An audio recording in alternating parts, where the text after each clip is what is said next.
Airline earnings are in, and higher fares are doing the heavy lifting. Southwest just posted a record quarter after overhauling its entire business model, and the timeshare industry is quietly consolidating in a way most travelers never think about.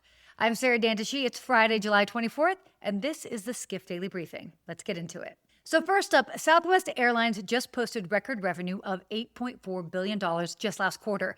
And if you've flown Southwest recently, you've probably noticed it feels a bit different. The airline that built the whole identity around free bags and pick your own seat now charges for bags, assigned seats, and has extra legroom options. And they also sell tickets on Expedia. Big changes.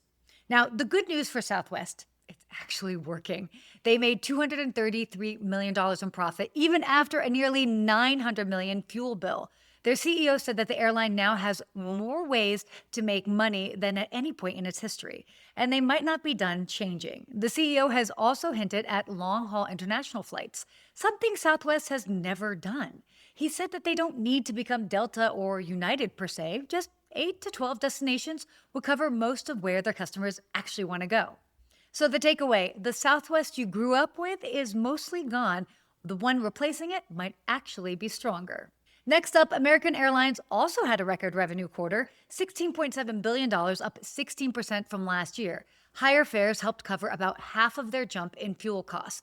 Business travel was up big. International routes were strong. But here's the catch. American cut its profit forecast for the year for the third time. They now expect to land anywhere between a small loss and a small gain.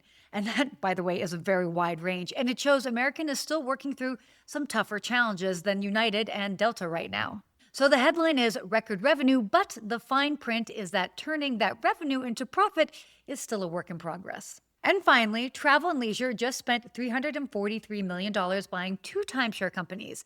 You might be thinking, timeshares, really?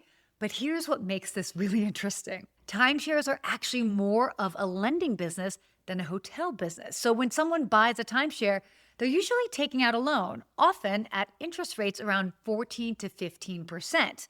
The timeshare company then bundles those loans and sells them to investors at much lower rates, probably around 5%. So the difference between those two numbers is where the real profit comes from. So in a nutshell, the bigger you are in timeshares, the better deals you get in financing, which is exactly why this industry keeps consolidating. More deals are coming. Well, that's it for your Skift Daily Briefing. For more industry news, head to skift.com. And as always, subscribe at skift.com/daily. Thanks so much for listening.